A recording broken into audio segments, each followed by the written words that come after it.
Ayan, tapos na.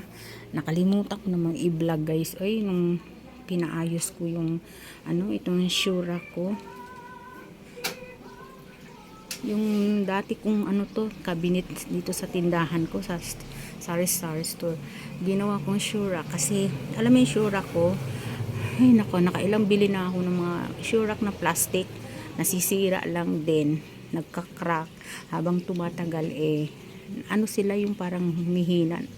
Yan, so ito matibay na yan guys. Tapos pinalagyan ko ng varnish. Ayan ho. Merong isang bakante doon dahil suot ng anak ko yung sapatos niya. Yung sapatos ng anak ko yan, rubber shoes hanggang sa baba. Ayan, nilagay ko sa kanya lahat sa baba kasi ayoko naman yung laging yumuyuko ako.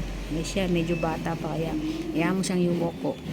Tapos hanggang dyan ang kanyang sapatos yan. Yung bakante na yan, suot niya yung sapatos. Yun sa kanya yan, sapatos yan hanggang yan.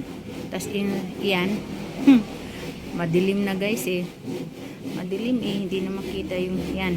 Ayun. Ayan sa akin. Sa akin na yan, mga tsinelas. Yan, sa kanya yan. Baka yan, mga rubber shoes ko. Yun, sa akin lahat yung mga sandal. Alam mo naman ang si Mamshi. Lahat yan ay nasusuot ko yan guys. Papalit-palit lang. Nagsasawa na ako.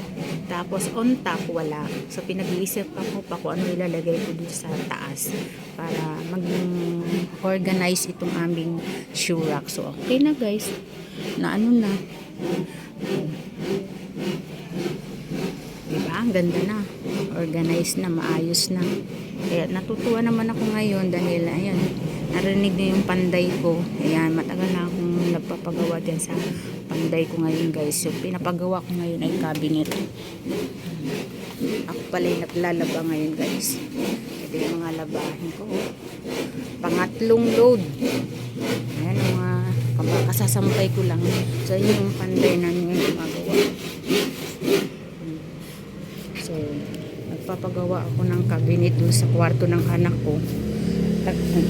Kwarto sa lagay ng mga damit niya. Papagawa ko ng cabinet, lagay ng damit niya at saka yung mga iba niyang gamit. Yung buong kwarto. Yung isang kasi bali dalawa yung kwarto guys. Maliliit lang yung kwarto niya. Kasi 3 kwarto dito. Isang master's bedroom. Yun yung akin. Medyo malaki-laki yun. Yung sa kanya, maliit. Kaya, yung isang kwarto, binigay ko na rin sa kanya.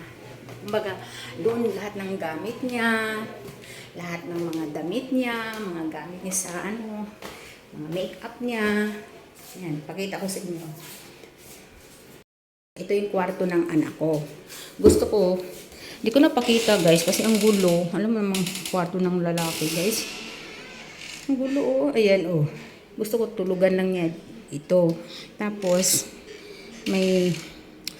ayaw ko na siyang paggawa ng cabinet kasi okay na itong mga cabinet na ito. Ito. Okay na to guys. Ito yung gamit niya ang gulo. Tama na to. At higaan. Para mukha siyang maluwag. Hindi ko na paggagawa ng cabinet yan. So, dito sa kabilang kwarto, ito ang magiging hindi ako paggagawa ng cabinet. Ayan. Ang gulo guys. Kasi alam mo yung pinaayos ko yung guys. Kasi tumutulo dyan. Ngayon, ayos na. May butas pala doon. So, lagyan na ng bulkasil. Tapos, pinatapalan ko ng kahoy, plywood. Tapos hindi pa tapos. Tapos itong buong, yung gilid na to, yan.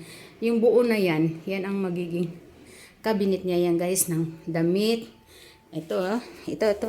Yan, yan. Nakita mo, yung mga yan, magkakaroon na siya ng cabinet yan. Pagkagawa ko ng cabinet na malaki hanggang, hindi naman hanggang sagad.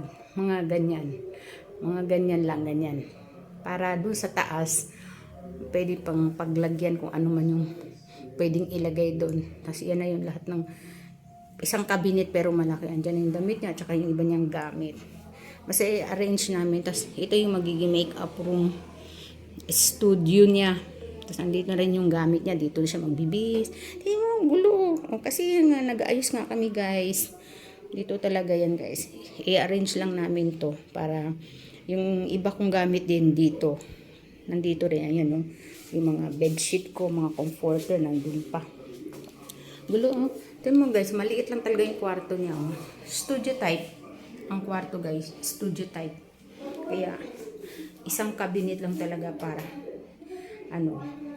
tas, saka na pag nakabit na yung cabinet dyan, saka ko na isipin ko ano pang pwedeng idagdag. Basta yung table na yan, dito na rin yan. Tsaka itong computer table, hindi na siya magiging computer table. Basta magiging useful na yung table na yan. I-arrange namin. Kakaroon dito ng, gusto niya lagyan ng halaman daw, ganun. Sige, tingnan natin guys. Yung sa second floor guys, ito yung sahig. Yun mga shoes, oh. Magulo. Doon pala niya nilipat yung mga box, lalo tuloy gumulo. Inayos ko na yun eh. Tapos dito, ito yung railing sa puntang baba. So, ayan, kita nyo yung mga mayroon ako ditong altar. Ayan ang altar ko guys. Pagbaba mo, makikita mo yung altar. Tapos tuwing 6 o'clock, inaano ko yung candle. Tapos yan yung room ko guys. Yan ang master's bedroom. Hindi ko napakita guys. Nakita nyo na yan. So, baba na tayo. Yun lang guys. Ang update ko. Dami pang mga gagawin dito sa bahay. Ayan, thank you so much. Pagod na nga ako guys. Kanina pa ako naglalaba. Tapos, luto. Yung anak ko pumasok na. Kanina. Hanggang alas 9 daw ng gabi. So, yan lang guys. Thank you so much for watching. God bless. Dito na ako. Papahinga dito ako. Nag-ano dito sa couch guys dito. Pahinga habang nanonood ng TV. Nanonood ako. TV guys. Bye. God bless.